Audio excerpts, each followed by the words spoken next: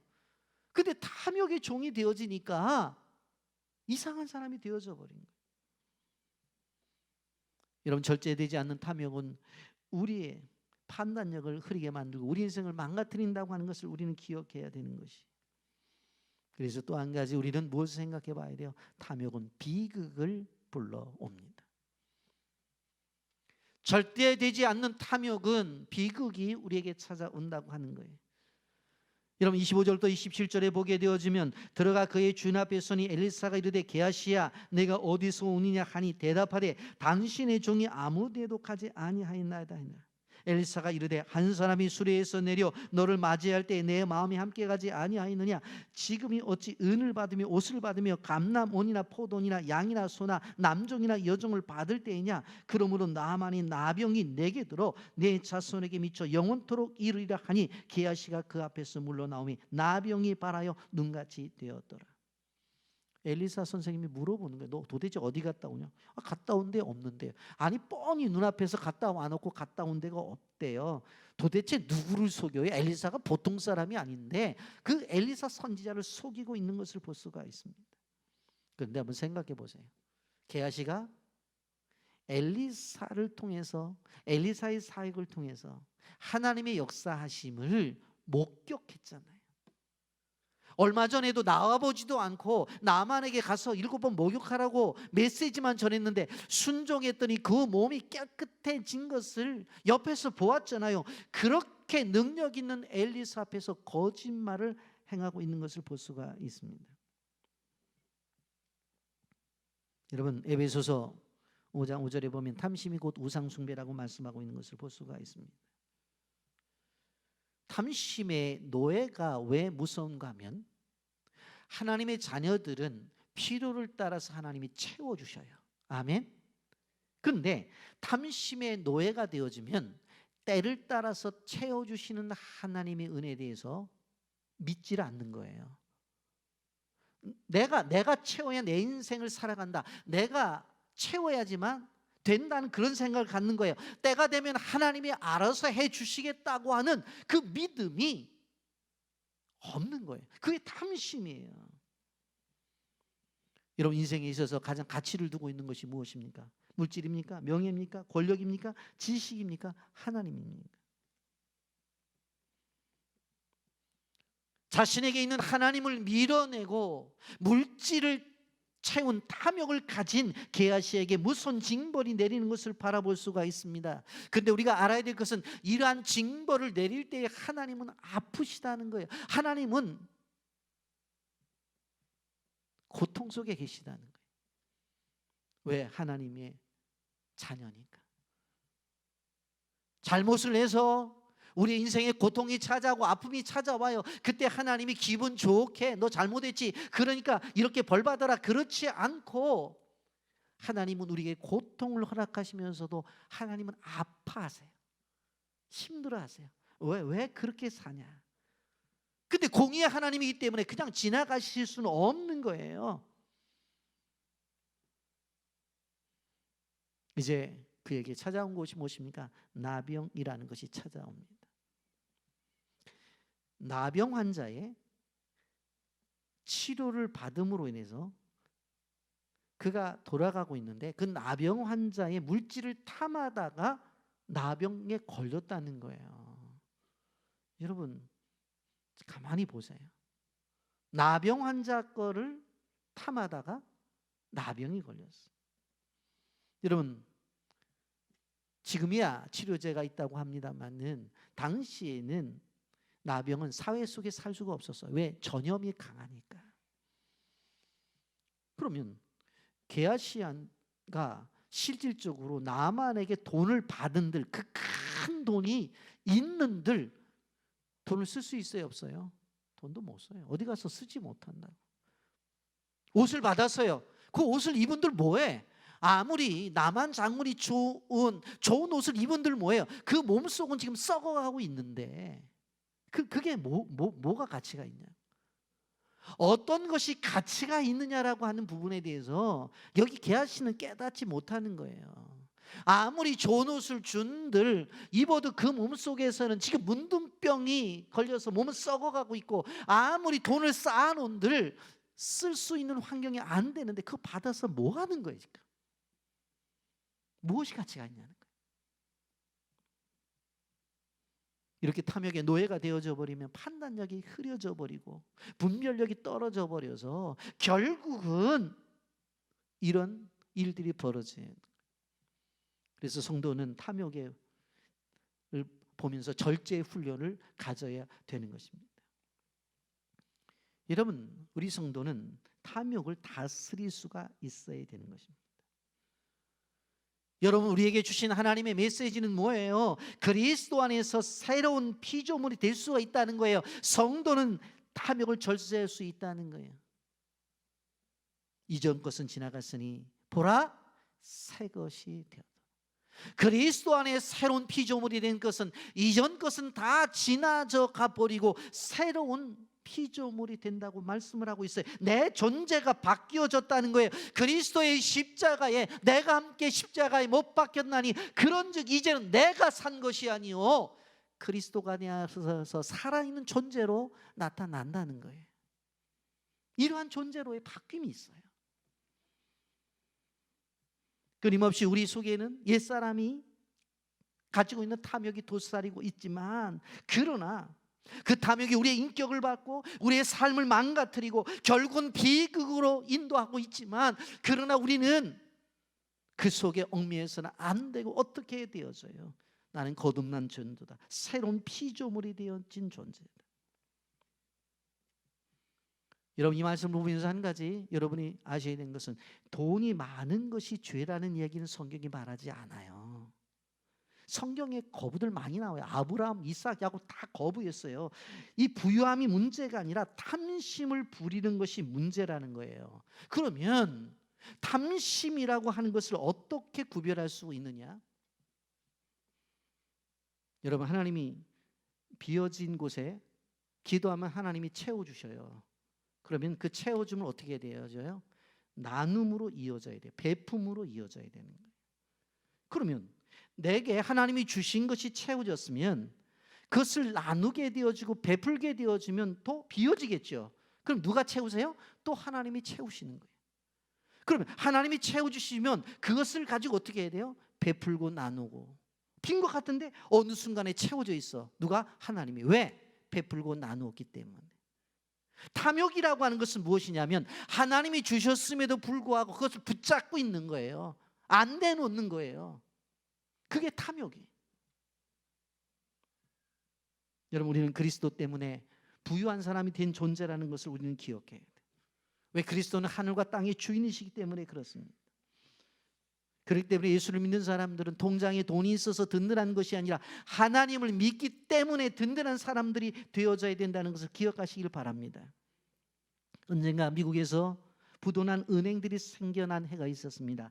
소위 리먼 브라더스 사태라고 말하죠. 근데 봤더니 우리나라에도 IMF 경제 위기 때에 어떻게 되어져요? 대표적으로 우리 주변에 있었던 경기은행이라든가 평양은행이라든가 이것이 통폐합을 통해서 문을 닫게 되어지죠. 은행도 부도가 나요. 은행도 부도. 여러분, 우리가 선교지에 가보면은 통장에 돈이 있어서 은행 가서 돈 달라고 그러면 내일 찾으러 오면 안 되냐고. 왜요? 지금 은행에 잔고가 없다고. 그런 것들을 경험하잖아요. 아니, 은행에 돈이 없어. 돈이 없어. 그런 일들이 있잖아요. 여러분, 은행도 이렇게 부도가 나는데 오늘 성경을 보게 되어지면 부도난 인생도 있을 수 있다는 걸 말하는 거예요. 여러분 기억하십시오. 고급 침대는 돈으로 살 수 있지만 꿀잠은 돈으로 살 수가 없습니다. 맛있는 산의 진미는 돈으로 살 수 있지만 맛있게 먹는 식욕은 돈으로 안 돼요. 명품 화장품은 돈으로 살 수 있지만 젊음은 돈으로 살 수가 없는 거예요. 크고 비싼 고급 아파트는 돈으로 살 수 있지만 행복한 가정은 돈으로 살 수가 없어요. 좋은 약은 돈으로 살 수 있지만 건강은 돈으로 살 수 없어요. 책은 돈으로 살 수 있지만 지혜는 돈으로 살 수 없어요. 쾌락은 돈으로 살 수 있지만 진정한 기쁨은 돈으로 살 수 없는 거예요. 여러분, 세상에는 돈으로 살 수 없는 것보다도 없는 것이 돈으로 살 수 있는 것보다 더 많다는 걸 알아야 돼. 자꾸 우리는 돈으로 살 수 있는 것들에 집중해요. 그런데 가만히 하나님을 바라보고 묵상하세요. 그러면 돈으로 살 수 있는 것보다도 돈으로 살 수 없는 우리에게 꼭 필요한 것들이 너무나 많아요.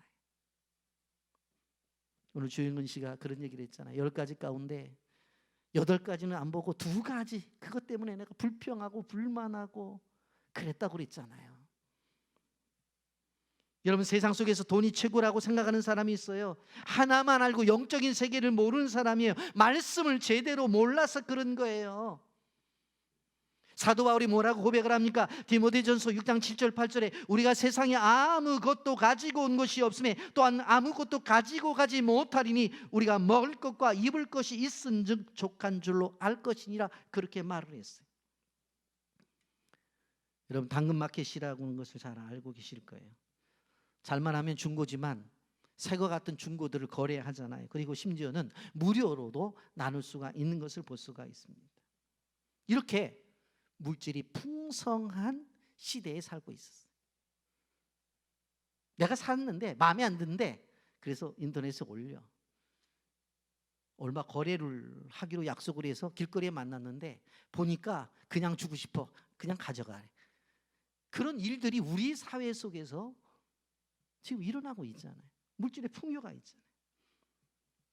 어떻게 하면 살 뺄까 얼마나 고민하고 있습니까? 여러분, 저 어렸을 때만 해도 굶지 않으려고 보릿고개를 지나면서 지냈던 것이 엊그제 같아요. 그런데 지금 우리는 굶지 않는 시대를 살아가고 있잖아요. 걸어 다니는 것을 불편했는데 집집마다 차가 있고 최소한도 마을버스 타고 다니잖아요. 마을버스 왜 타고 다니는지 아세요? 운전하기 싫어서 마을버스 타는 거예요. 그런 시대까지 온 거예요, 우리가 지금 보면. 지난 주간에 동사무소에서 오라고 해서 갔더니 인천광역시 시니어 프리패스 교통 우대 카트, 이름도 길더라고. 그걸 주더라고요. 근데 그거 가지면 어디까지 가냐면요, 공짜로 수도권 다 다닌대. 어디까지 가요? 내가 물어봤더니 천안까지 갈 수 있대. 제가 얼마나 행복했는지 몰라요. 한번 써보지는 않았어요. 그런데 이제는 전철만 타면 어디 주변에 다 다닐 수 있어요. 그것도 국가가 해결해 주는 거예요. 여러분, 얼마나 좋은 세상입니까? 얼마나. 이런 세상을 우리가 살아가고 있어요. 그런데 세계를 바라보면 단 1,000원, 1달러의 돈이 없어서 굶주리는 사람이 수십억의 인구가 있고 수많은 아이들이 죽어가고 있다는 것을 알아야 돼요. 성경 그래서 이렇게 말씀했습니다. 마태복음 6장 33절에 그런즉 너희는 먼저 그의 나라와 그의 의를 구하라. 그리하면 이 모든 것을 너에게 더해 주시겠다. 여러분, 그 무엇보다도 하나님의 나라와 그의 의를 구하십시오. 우리는 영원한 영화의 그 자리에 가기 위해서 성화의 단계를 걷는 사람들이에요. 어제보다는 오늘이 더 성스럽게 되어져야 되고, 오늘보다 내일이 더 성화가 되어져야 돼요. 올해보다 내년이 더 성화가 되어져야 되는 거예요. 물질의 탐욕과 욕망의 탐심으로 가득 찬 사람이 아니라 하나님의 나라를 갈망하면서 매일매일 달라지는 사람들이 되어져야 된다고 하는 거예요. 말씀을 정리하면서 오늘 좀 깊이 생각할 것들이 있습니다. 돈을 주고 살 수 없는 것들이 너무 많은데 돈을 주고 살 수 있는 것들에 너무 매달리지 말자고 하는 것입니다. 하나님이 우리에게 주신 것들이 있어요. 여러분의 가정에서 가계부를 쓰는 가정들이 있는데 저는 좀 오늘 이 말씀을 드리고 싶어요. 우리도 영적 가계부를 한번 써보자. 나의 영적 상태가 어떤지를 알 수 있잖아요. 여러분, 돈의 흐름이라고 하는 것은 가장 가치가 있는 존재를 향해서, 가장 가치가 있는 일들을 향해서 돈은 흘러가게 되어져 있습니다. 여러분, 집안에서 아이들의 교육비, 의료비, 식비, 용돈 다 나가잖아요. 흘러가잖아요. 왜 그래요? 애가 가장 귀중하게 여기기 때문에 그런 거예요. 자기가 돈을 쓰는 영역이 자신이 가장 소중하게 여기는 그것을 향해 흘러가게 되어져 있어요. 여러분, 먹는데 돈을 아끼지 않는 사람은요, 어떻게 됐든지 간에 그 먹는 일에 제가 보니까 목숨까지는 아니더라도 아주 열정을 다하는 것을 볼 수가 있어요. 옷을 입는데 돈 아까우지 않는 사람들이 있는 것을 우리가 볼 수가 있잖아요. 여행 가는데 돈 아끼지 않는 사람들도 있어요. 왜? 그것이 자기 인생에 있어서 가치가 있다고 생각하기 때문에. 여러분, 우리가 이러한 세상을 살아가면서 하나님을 위해서 쓸 수 있는, 하나님을 위해서 내놓을 수 있는 영원한, 그 하나님의 나라를 위해서 드릴 수 있는 영원한 그러한 가치를 위해서 쓸 수 있는 사람들이 됐으면 얼마나 좋겠느냐라고 하는 것입니다.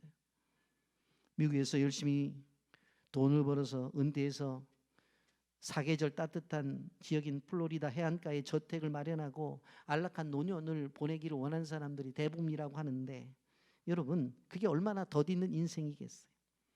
오늘 말씀을 통해서 우리는 보았습니다. 우리 앞에 믿음의 길이 있고 계하시의 길이 있습니다. 선택을 해야 되는 거예요. 여러분, 그러므로 우리는 하나님 믿으며 탐욕을 이겨내야 됩니다. 오히려 하나님의 나라를 위해서 투자할 수 있는 성도가 되어져야 되고, 오히려 하나님의 나라를 위해서 그것을 내놓는 사람들이 되어져야 돼요. 오히려 하나님의 나라를 위해서 거절할 수 있는 사람이 되어져야 돼요. 그가 누구였어요? 엘리사였다고. 당신이 병 고친 건 분명해. 그러나 내가 고친 게 아니야. 그냥 요단강에 가서 7번 목욕해서 치료받은 거예요.